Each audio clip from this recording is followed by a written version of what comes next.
Bonjour et bienvenue dans ma chaîne YouTube. Je suis Monsieur Zied, je suis professeur à l'université Polytech Paris Sorbonne. Je suis aussi un data scientist chez une entreprise qui s'appelle Kantar Media à Paris aussi. J'ai ma propre boîte, j'ai plein d'autres projets à côté. Vous pouvez me trouver sur mon site web, vous pouvez me contacter à tout moment.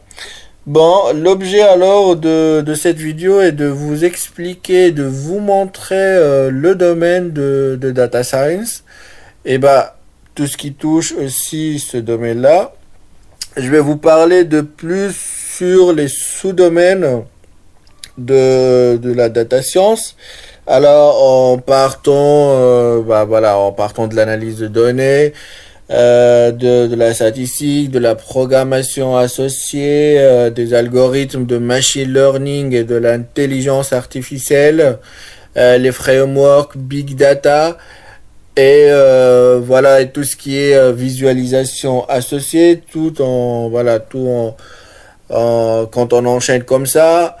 À chaque fois, on va aborder un sujet bien spécifique de ces choses-là. Et puis aussi, les vidéos seront divisées dans des parties consacrées à ces domaines-là qui construisent tout le domaine de data science. Donc, tu as le stat, l'analyse de données, une partie aussi que je vais la consacrer sur la recherche associée. On va découvrir qu'est-ce que c'est et comment on réfléchit pour sortir des choses à partir de la donnée, des connaissances on n'a pas auparavant et comment on va les trouver après. On va parler aussi de la data mining, du machine learning et comment euh, comment la machine apprend automatiquement à partir des algorithmes qu'on va aller faire sur les données. Aussi, on va voir le R, on va voir Python, pour tout ce qui est implémentation. On a aussi une partie du deep learning. Ça, en fait, c'est la data mining, mais en des choses profondes.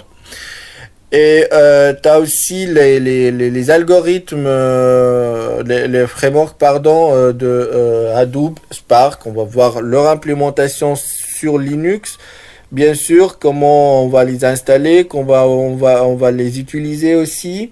Et puis la partie visu pour tout ce qui concerne la présentation de nos résultats à la fin et comment on peut les expliquer par exemple au chef ou bien au manager de l'entreprise. Donc c'est un domaine que j'essaie de faire mon mieux pour vous expliquer pas à pas tous ces essentiels. Mais aussi, il faut quand vous me suivrez, pardon, vous devriez dire qu'est-ce que je veux être à la fin. Est-ce que je veux être un data scientist, donc c'est un mec qui connaît tout ça, ou bien je veux juste être un intermédiaire, donc je veux par exemple être un data engineer, donc là je vais consacrer mon temps à voir les vidéos qui parlent de cette partie-là. Ou bien si je veux être un data analyst, là aussi j'ai une partie qui va me parler des choses là. Donc là, je suis plutôt intéressé à cette partie-là. Donc moi, comme je suis un learner, donc là, je vais voir cette partie-là. Si je suis un peu génie dans ma tête et tout ça, là, je vais voir la partie intelligence artificielle et le deep learning. Si j'aime bien tout ce qui est technique et tout ce qui est casse-tête dans les erreurs de Linux et le code et voilà, là, je vais faire du big data. Si je suis un bon en programmation, mais j'aime bien aussi aller faire de la data science après, là aussi j'ai une partie qui va me parler du R, comme langage pour les statistiques et l'implémentation, même on peut faire de la visu, hein, on peut implémenter n'importe quel algorithme. Et il y a des choses qui sont déjà prêtes. Et aussi là, on va aussi voir Python comme langage essentiel là on va faire beaucoup de choses sur Python et donc là pour certains mecs qui ont l'esprit de la programmation, je les invite à voir ces parties-là.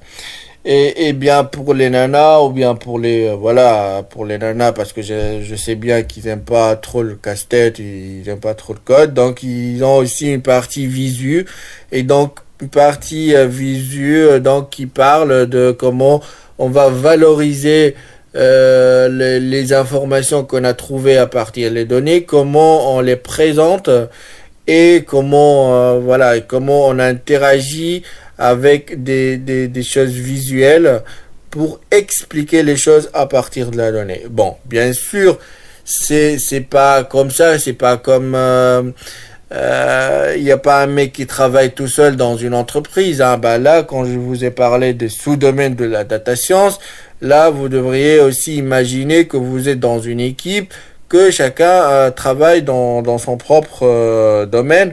Donc, tu as le premier qui va commencer, par exemple, à faire des analyses ou bien et avoir un esprit recherche pour sortir de choses à partir de la donnée. Tu as le mec qui est avant lui, désolé, j'ai zappé un truc, qui est avant lui, qui va implémenter, il va préparer le terrain par les frameworks Big Data et tout. L'autre, il va prendre ces données, il va les utiliser et puis il va les mettre dans des choses bien poussées. C'est ce qu'on appelle des informations. Maintenant, on parle plus des données, mais on passe à un autre niveau qui sera donc on va parler des informations maintenant.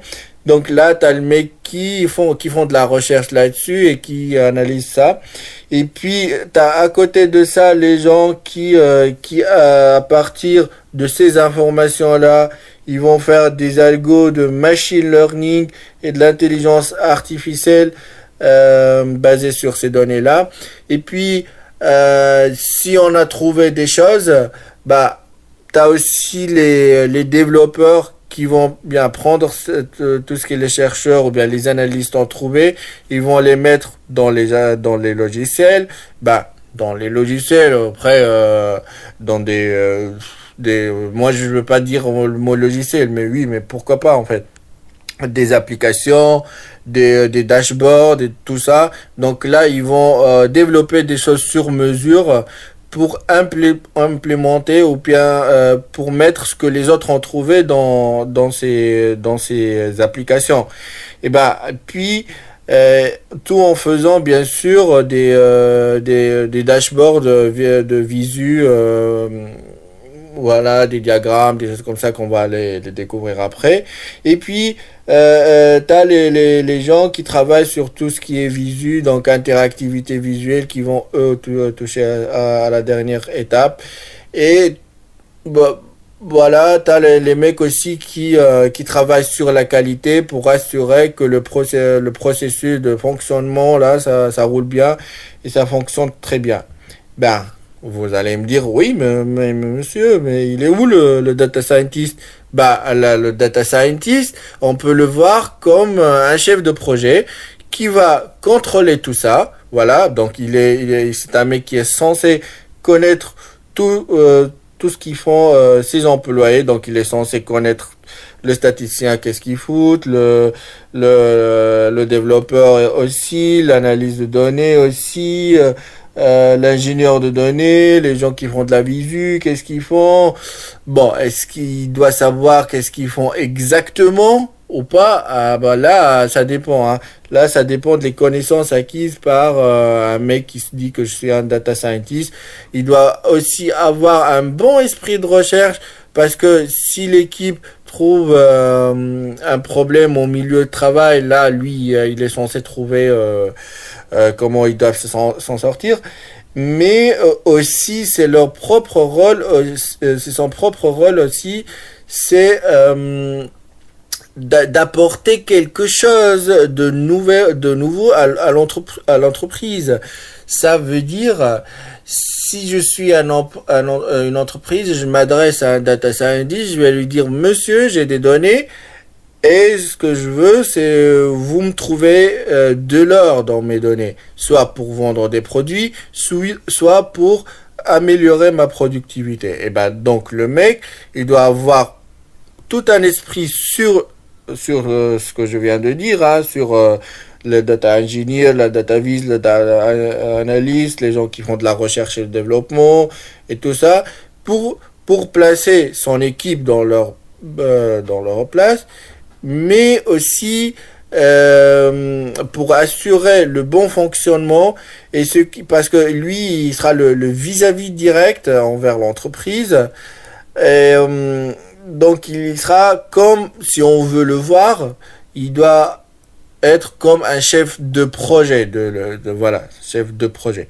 Bah, t'as aussi, le plus important aussi, c'est les domaines que quelqu'un qui veut être un data scientist doit les connaître. C'est essentiellement quatre. T'as le stat, t'as la programmation, la visu, et ici c'est marqué le soft skills et le domain knowledge. Ça veut dire pour nous c'est de l'analyse de données. Mais aussi il y a des choses qui touchent un peu le data scientist. C'est aussi la base de données par exemple, les requêtes. Il y a plein de choses. Il y a un côté rédactionnel, il y a un côté de communication, il y a voilà. Donc lui, il doit aussi connaître toutes ces choses-là. Hein. Et ben maintenant, ça c'est vraiment c'est vaste. C'est vraiment c'est vaste et chaque rubrique contient beaucoup de choses. Par exemple, quand je dis programmation, ben là, est-ce que le mec il doit censé connaître tous les langages de programmation? Eh ben non. En fait, c'est pas comme ça. C'est pas comme ça que il faut prendre l'information. Mais je dois connaître tout d'abord R, Python. Mais pourquoi? Bah là, je peux aussi prendre du Java, C Sharp. Mais en fait, pourquoi? Il faut savoir répondre à la question pourquoi. Il faut mettre mon objectif devant moi. Il faut alors se dire pour aller à mon objectif, il faut faire ça et ça et ça. Bah, si j'ai R pour analyser des petites choses, là je vais prendre R. Oui, mais bah, je vais pas compliquer les choses pour aller prendre C Sharp pour implémenter des algorithmes qui, quant à eux, ils sont déjà prêts dans R. Ben voilà. Donc il faut savoir, il faut connaître beaucoup de choses, il faut avoir un bon bagage. Et puis ça diffère. Et puis quand on commence à implémenter, le data scientist tout d'abord il doit connaître. Et puis quand il implémente, là ça dépend son bagage. Soit il affecte un mec, soit il peut aussi se toucher aux choses. Lui aussi il peut toucher aux choses. Et parce que parfois, souvent quand on recrute quelqu'un et on va lui donner une tâche à faire, et ben souvent les mecs ils ont pas un esprit du métier quoi.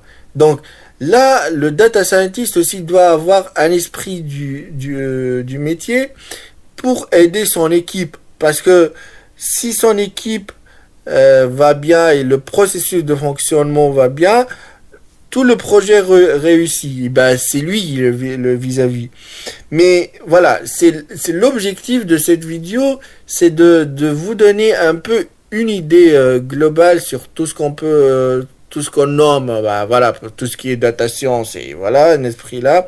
Et pour vous dire aussi, vous devriez savoir où vous pouvez y aller, soit aller à la fin, soit prendre juste un poste ou bien construire un profil de ces choses-là comme data engineer, data analyst, côté technique big data. ou bien je veux aller à la fin. Donc, la chaîne, alors que je vous le propose, ça serait une chaîne qui va englober tout. J'essaie de mettre tout, mais dans l'optique que les vidéos que je vais le faire, c'est des vidéos à courte durée qui vont pas passer au maximum 4-5 minutes, parce que l'idée c'est de faire comme si un cahier numérique. Bah là j'ai des notes qui sont écrites à la main, mais là, je vais les numériser. Et bah, je me suis dit, voilà, au lieu de les écrire sur Word ou bien sur LaTeX ou bien n'importe quel éditeur de texte, eh ben là, je vais faire des vidéos. Parce que les vidéos, pour moi, ça va me servir comme, bah, tout d'abord comme des notes, mais au lieu de les écrire, bah là, je vais les prononcer. Et aussi, ça va aider les gens pour acquérir des connaissances dans ce domaine-là. Voilà, donc la chaîne, c'est au début, c'est des notes numériques, si vous voulez, et voilà, qui peut vous aider, hein. Même, par exemple, si vous voulez chercher une loi, qu'est-ce que c'est une loi statistique, poisson normal, ce que vous voulez, top, vous allez aux vidéos, vous allez découvrir qu'est-ce que c'est. Bah, d'une manière courte, d'une manière bien expliquée, simple, parce que souvent, on prend des cours, mais l'essentiel de ces cours est que de 20%. C'est la loi de Pareto, si vous voulez. Et bah, donc là, moi, je vais vous mettre les 20%. Et ben, les 20% sont les choses essentielles dans tout le monde. Si vous travaillez dans une entreprise, bah, la productivité de l'entreprise vient de à peu près 20% de ses salariés. Bah, les 80%, des 80% d'autres employés ou du temps consacré au boulot, hop, c'est dans la poubelle. Et c'est comme ça la vie. Voilà, c'est comme ça, c'est la loi de Pareto, c'est applicable partout. Donc moi là, je vais essayer de vous mettre tout l'essentiel. Et si vous avez aussi des questions, vous pouvez me laisser vos commentaires, ou bien vous me contactez par message, voilà, email, ou bien ou ce que vous voulez, hein. Et bah là, je vous laisse découvrir le reste.